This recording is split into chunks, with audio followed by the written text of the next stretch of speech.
We'll call this meeting of the Ketchikan Ports and Harbors Advisory Board of May 7th, 2024 to order. May, would you please call the roll? Mr. Flohr? Here. Mr. Hinge? Here.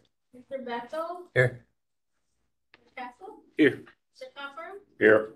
Youngblood? Here. Mr. Lasby? Mr. Rhodes? Here. Mr. Wilson? Okay. All right, please join me for prayer. I pledge allegiance to the flag of the United States of America and to the republic for which it stands, one nation, under God, indivisible, with liberty and justice for all. All right, can we get a motion to approve the minutes? Move to approve. It's been moved and seconded. Any discussion? Okay, all those in favor say aye. Aye. Anybody opposed? Nope, that passes. Communications says none. There's a report from Candy on the table. I'm guessing there's no persons to be heard. No unfinished business. And doesn't look like any new business. So we're going to go right to the director's report. If you would please, gentlemen. All right. I'm going to do the harbors here first, and we've already started talking about Nick Burns, one of our longtime employees, resigned effective April 26th. He worked for the harbor department. He worked as a port security way back in the day, and then transitioned to maintenance to the Port Harbor department. So about 17 years total he's with us. He'll be missed. Hopefully he is going to move on to better things. That position, as soon as we got his resignation letter, we got that advertised for retire. So we haven't got any applicants yet. We'll keep our fingers crossed that we'll get somebody good applying for that position. As I said, because we got the third maintenance position approved last fall, we still have 2 full-time maintenance guys. So even though we're down 1, we're still at what we had staff-wise for many number of years. So there won't be a noticeable dip in maintenance. Once we get that third one back up, then we'll see a rise in maintenance getting done. Summer temps, we're still looking for 1 part-time maintenance person. After I did this report, I did get someone. I have an interview tomorrow morning. Fingers crossed that this one will work out. It's a college student, so I doubt he's interested in the full-time. Usually when you have a full-time position available and a temp position being the same position, all you get is full-time, people looking for full-time work and not people looking for temp. But we'll just see what we get. But this is a college student, so he's just looking for summer work. So we'll keep our fingers crossed that we can fill that last temp maintenance position. Then we'll be all full harbor-wise on our temps. Office hours starting beginning of this month. We went to 7 days a week, so the office is open on the weekends now from 8 a.m. till 5 p.m. We're starting to see transient vessels arriving in Ketchikan. This will slowly pick up every day. It seems like you get 1 or 2 more before the whole zoo starts, and we'll be getting a whole pile of them. That leads into the back kind of to the summer temps and going to the night watch, which will be starting middle of this month. That's when our last summer temp is coming on. He's coming on the 16th, and he does need to train because it's his 3rd season with us.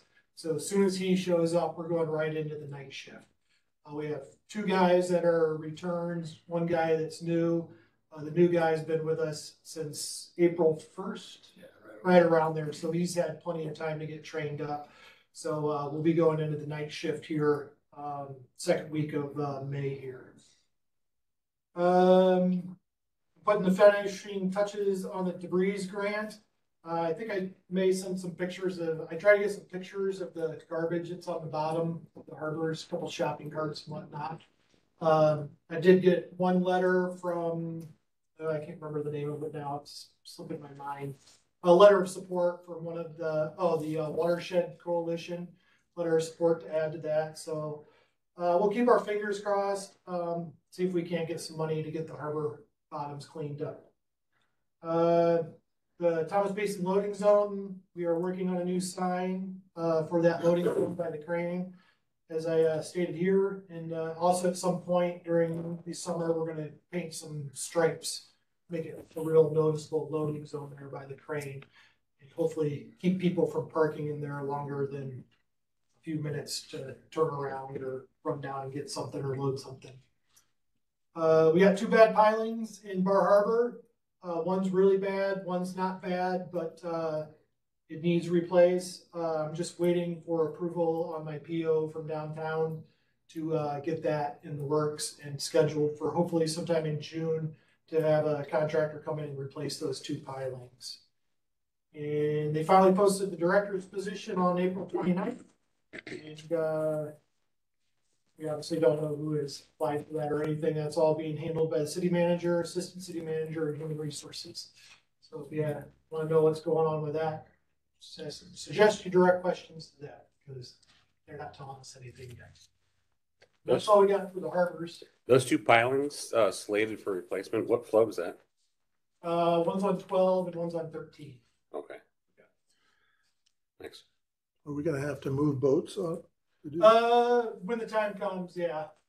We'll have to move. The ones on the very end of 13, that's an open moorage. They'll be able to just come on alongside the T-dock and fix that one.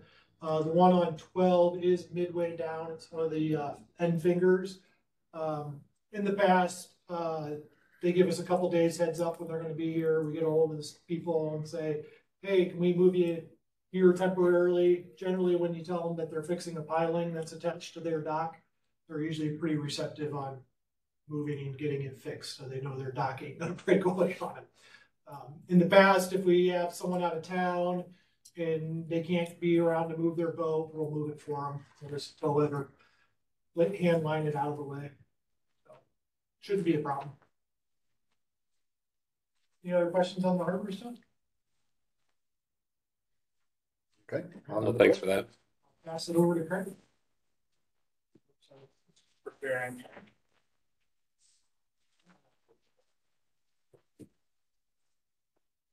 Number 1, the port infrastructure grant. That was a lot of work for me the last couple days, especially getting everything together, numbers. Goal is going to be, first off, cathodic protection and fixing up the pilings and vents and everything underneath the port. There was a study done back in 2016. I don't know if you guys ever saw that. Some areas were needing repair, piling needed wrap. Just a lot of stuff. So trying to get that together, shooting for 21 million to get Berth 1 and 2 all wrapped up. We threw in Harborview Park, that little park over here by the promenade, which is in quite poor shape. A lot of rotten boards on it and stuff. We're getting numbers together for that one too. Send that to the grant writer. It's due on Friday, so we'll be done hopefully tomorrow or Thursday, get everything wrapped up. Question on that grant. Yeah. That is is this the grant where the nature of the grant was for cargo ports, but we're trying anyway? Is that kind of how that's? That's the impression I got. They were very optimistic and they asked a lot of questions about other users that use the port. So we came up with numbers for all the fishing vessels that use it, barges when they tie up, even if they're just looking for a place to get out away for a little bit. Military. Okay. So I don't know how long. We had like an hour-long conversation one day, and then after that, all the questions came, and we've just been back and forth for about 2 weeks now. Letters of support came in today. I know we had a KPD, KFD support. Send out requests from Murkowski's office, Tola's office, and Dan Sullivan's office. So we'll see if we can get those back in the next couple of days. Attach those to them. So it's a big one. It's been a lot of work. I think we've all learned quite a bit about this process, and it's been a lot of fun, really. So we'll see. That's that. First ship was the 25th. Went out pretty well. We had only the one ship that was on Berth 2, which is right next to where we do street. So we had the leftovers. We had some folks out there turning stop signs. We are probably about, I think, 9 to 10 days away from having a full street crew, return people and what we're doing. So you will see what we call singles, which is right there at Mission Street. On Sunday, we did have enough. We had the 2 people up at the Discovery Center, which we call doubles. So when we do have enough people, we will have it. It's probably, like I said, another 9, 10 days before we're going to consistently have a full set of flaggers up. Expect delays if you're coming down, I would imagine. It took me about 5 minutes to pull out, and I was turning right at one point. There's just traffic. So now it's about 4:30, 5 o'clock this afternoon. Bathymetric survey, you guys should have a packet with a whole bunch of numbers, a lot of science in it. This was pretty fun. E&D, they came in and they did it. So it was quite interesting. I know there was a lot of talk about how the cruise ship prop wash might be washing out the overburden on the promenade. Turns out there's a couple areas, yes, down in that area that they've lost 2 to 4 feet about, but nothing like the significant loss that would have caused the structure to shake like it was doing. They did find out that underneath the food court area by the Ketchikan Visitors Bureau had significant loss. It was the most loss that they've seen. We followed up with a meeting. CLIA, Cruise Line Agencies of Alaska, our tourism director. There was about 16 people in the meeting, and what came out of it was, hey, we have a baseline now. We know exactly within about an inch or two. P&D said, oh, P&D was also at the meeting, and they Brian Porter did a lot of the talking for that one, kind of going through the slides. And you know, we have a baseline. James has talked about putting the sensors under the water so we can detect what time and how much current is going on. So Brian Porter brought it up independently. So good job, both of you guys, to where we could pinpoint exactly what time of day and, you know, if the particular ship, if they're blasting their thrusters and causing problems anywhere along the port. So not just the promenade or 2, but we'll do like 8 sensors spread out kind of on the points where we think it's going to be the best to have them. So that's something we're going to go through. Brian Porter's getting numbers together for how much that costs to install those and monitor them. So the industry was told, monitoring this at this point, if there's changes in the future, we're going to know what's causing it. They were not able to determine, P&D was not able to determine from the data like what caused any overburden loss on 2 or anywhere else. Sorry to interrupt kind of that question. So originally, we were told here and at the city council that we had lost in the promenade area like 7 feet. Now it's, I noticed in this report, so it's 2 to 4. Why the discrepancy? I'm not asking that exact question. Yes. Because I remember the same thing. They got done with the dive survey and yeah. His explanation was the area of that promenade where the shaking was at, in particular where they surveyed about a year ago, I think it was May 24th-ish, 2003. It was rocky. And they figured that because they weren't doing a very accurate survey, they were just kind of trying to get some numbers and figure some stuff out, that, you know, they were looking into areas between rocks part of the time. Mm-hmm. So they weren't able to get an accuracy like they did on this bathymetric survey. Okay. What she did say was within about an inch or 2 of what it really is. And that was for the entire port. There were areas where we did have past data, either from construction or something. We knew what the mud line was at, or what the overburden was at. So there were a few spots where, you know, you knew exactly what it was previous, but there's a lot of blank areas. Well, now we have, you know, the whole thing, including under Tongastock here, under front street extension. So anything that's over the water, that's from berth 4 all the way to the end of berth 1, we know exactly what it's at. So we're going to probably do another survey in 2 years. They suggested 5, but we'll get a reading again. And then from there, we'll move on then we're going to review those surveys. It'll be something that'll be just, we'll budget for it every few years and get it figured out. And continue to interrupt, sorry. So with that in mind, is it clear that there is any infrastructure that they're willing to cough up at this point, Dashboard? Now that industry? Yeah, now that we've considered that like there is less but still substantial and then made this, you put forward data that we're going to be monitoring. Was there any like, okay, that's great, here's some money, or was it just the same Stonewall of, It was definitely not the let's give you money part. Yeah. What did it be explicit? I didn't think so. I think, well, one of the questions they asked right outright was, so this is not caused by, or you cannot determine that this was caused by cruise ships? Mm-hmm. And the answer, Brian Porter responded, no. So if not cruise ships, then what, just natural tidal?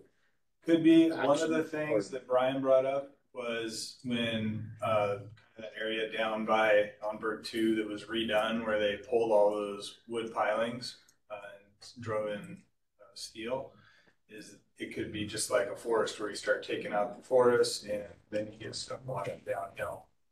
So it's one of those things where I think you get 10 different people looking at the data and you're going to come up with 10 different answers. Okay.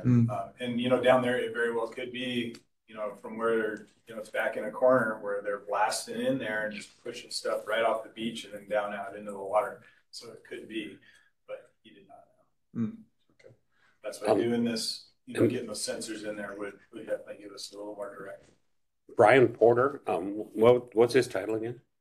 He's one of the engineers for P&D engineers. Oh, yeah, okay. Lead, I'm not sure the exact title, but we've dealt with him quite a bit here. Since I've been here, it's been the whole time.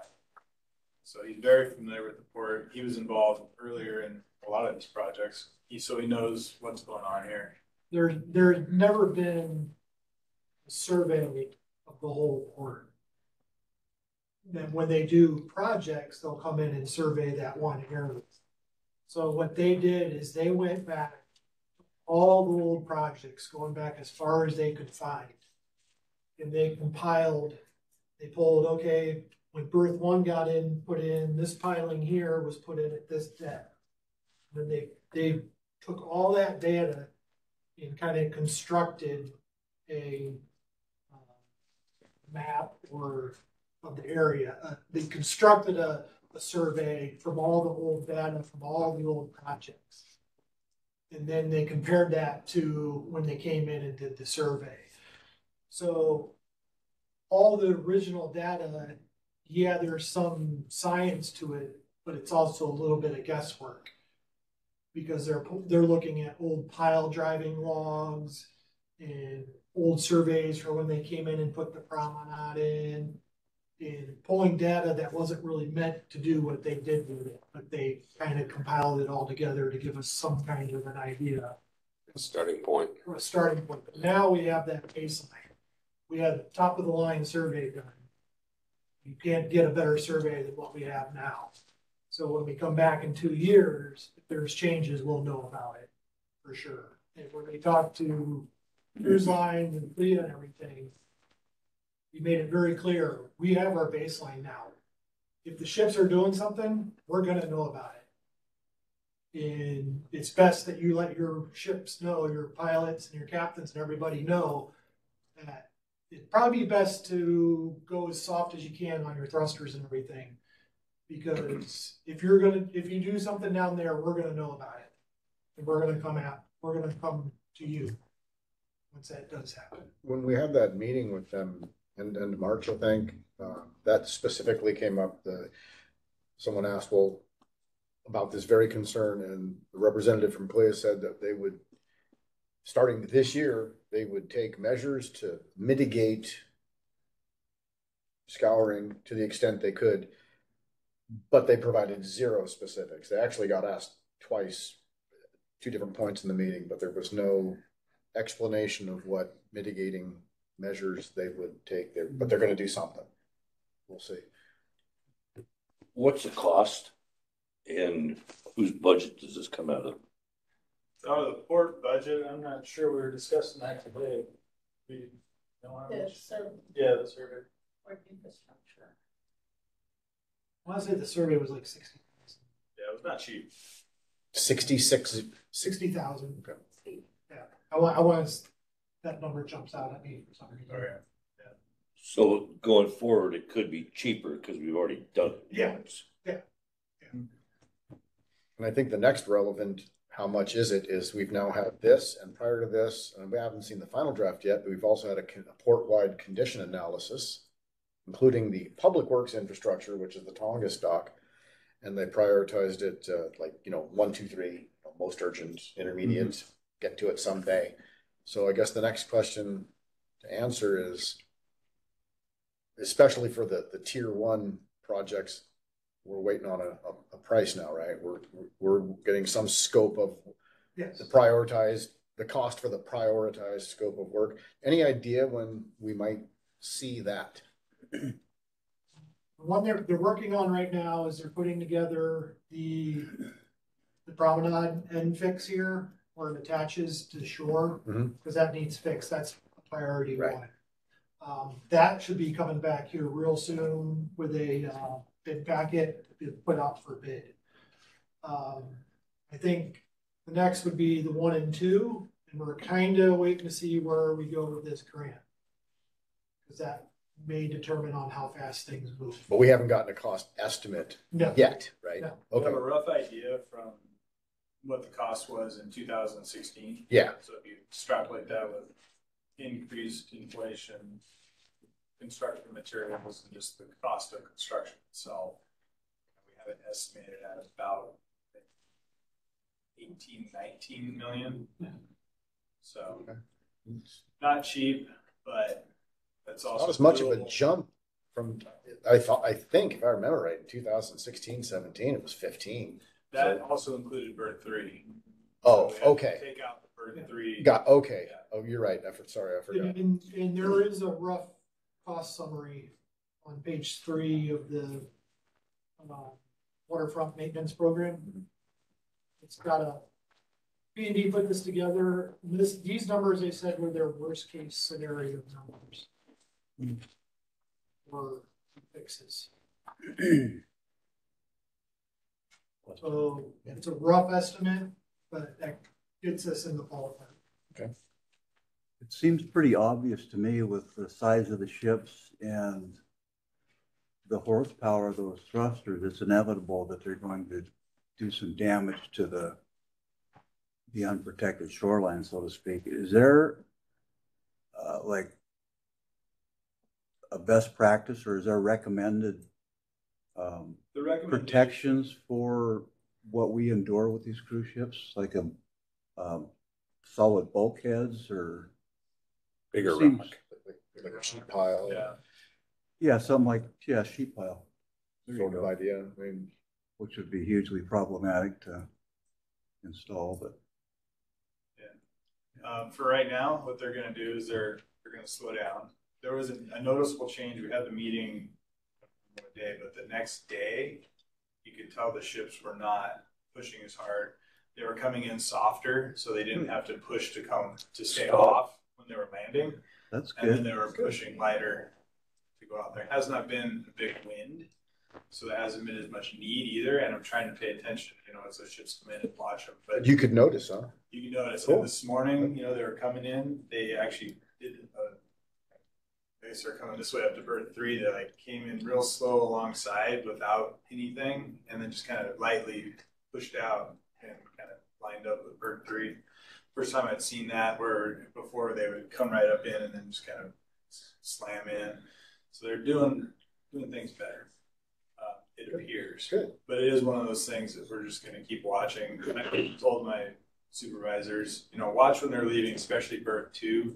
They'll sink rise float when they start blasting. So, the 3 drives on front that are going on the bow there, especially the big ones like the Ovation and the Quantum.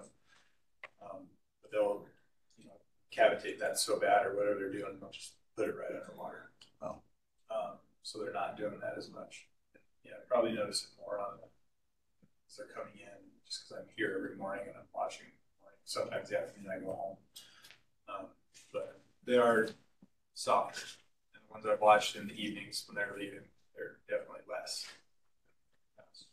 We'll see if there's a big wind, what happens. They're going to have to just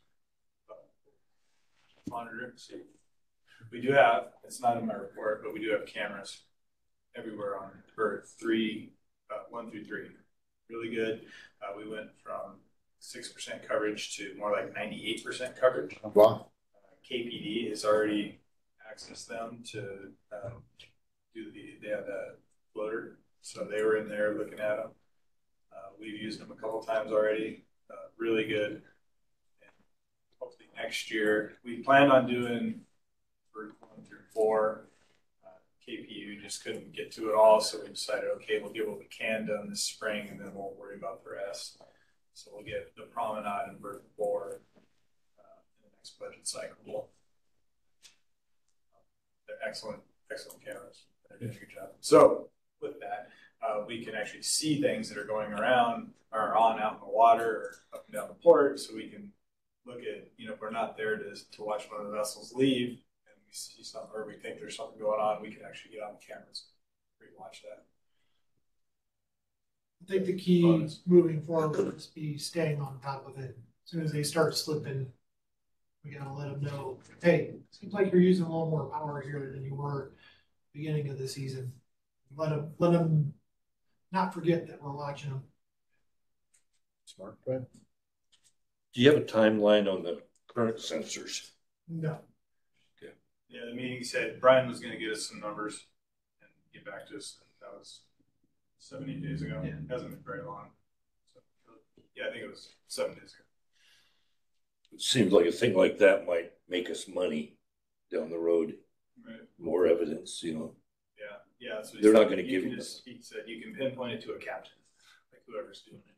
Yeah. So we know some captains aren't all the same. Pilots or whatever.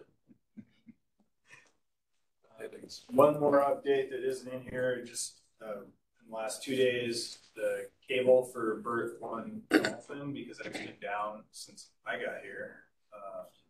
It's going to go in probably the next 7 days.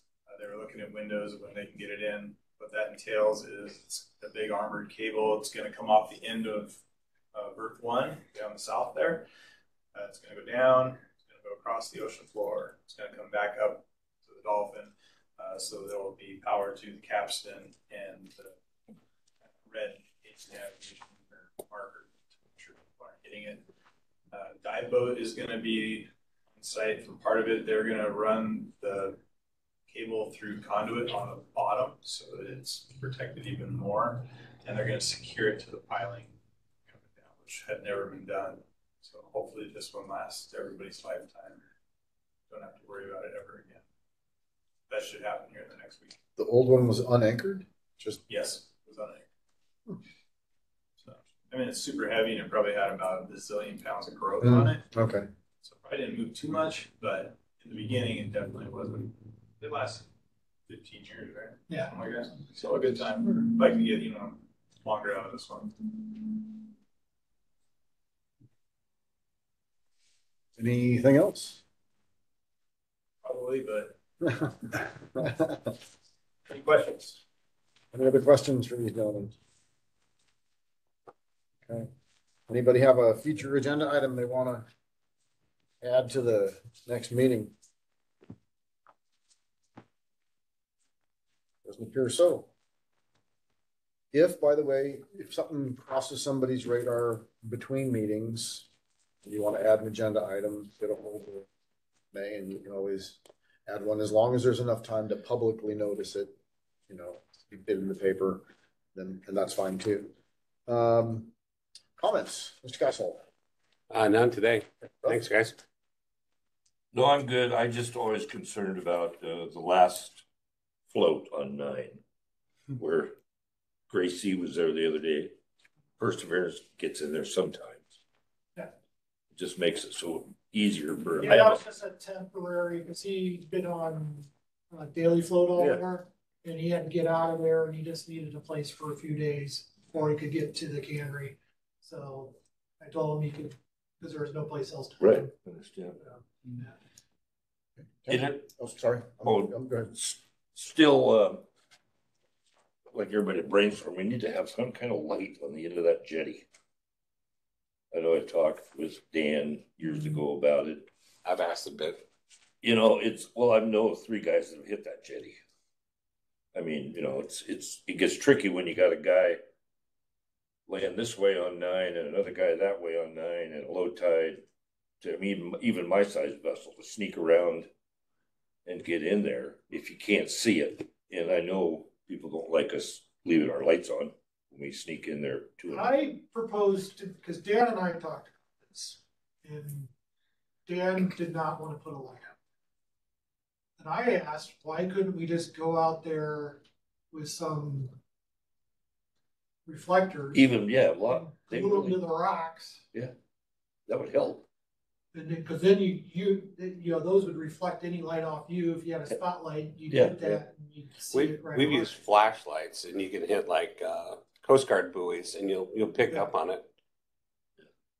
So I floated that to Dan, and Dan's like, ah. But anything would help. I mean, you know, we gotta, So we could probably do that. Just go out and get Even some that of way. those plastic reflectors and just Yeah. epoxy them to the rock, go out at low tide, and Yeah. we could probably do that. See if Or a that, stick at the top. see if that helps. We can do that too. just, well, that footprint really kind of slopes out there at a minus, you know. Right, yeah, but we'll go out on a big minus, we can put.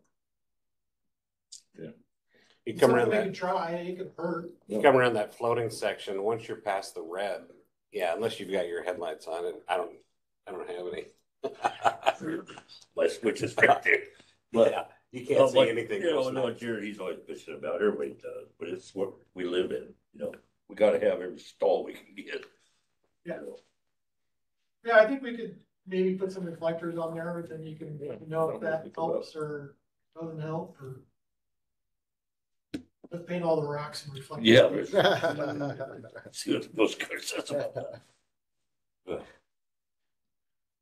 Thanks for the work you're doing to get us back on a decent footing, especially with the grant stuff. I know that funding is like a big deal, so I appreciate you both. Thank you. Yeah, same thing. Thanks for your hard work on getting this done. You're doing. Get it. Thanks. Those cruise ships, they have to use the thrusters to get out, don't they? Mhm. So what are you expecting them to do? You not explore it when they don't have to, just bare minimum to get off the dock. I've been here a long time, and I remember back in the early days, they had tugs. Now they don't need them. They've all got thrusters. Some of them got 3 of them. There's still a contingency, right? Like if there's a weather event, they're supposed to be able to call in a tug to. Yeah, you'll see it from time to time. Yeah, we did it a few years ago. In the summer, you'll see them, tugs come down. Or they don't. And they firewall. They got some fancy stuff. Okay, and yeah, same thing. Thanks for working on this stuff, guys. It's always a heavy lift, especially. I've never had to write one. This grant writing thing sounds like rocket science, pretty close to it. The grant that Craig is working on for the big one, we did hire a grant writer for using the grant writer that's done a lot of work for KF. For the fire department. Yeah. The grant I'm working on, I'm just doing that myself because I didn't think it was worth paying money for a grant that if we don't get it, it's not like an infrastructure or anything like that. So I didn't think it was feasible to spend $6,000 on a grant writer just to clean up some garbage. So we're trying to be judicial on where we spend our money and make our money go as far as we can. So just a little background on it. So we are doing a lot of work on them, but for like the big one that we're really hoping to get, we did we are getting outside help on that. Well, 21 million bucks would Yeah. sure fix a lot Oh, yeah. of what ails us. Right? I mean, that would be way cool. Yeah. That'd be way cool. Fingers crossed. Yep, fingers crossed. Okay, then with nothing else on the agenda, I need a motion to adjourn, please. That's adjourned. Okay, we're out. Thank you, guys.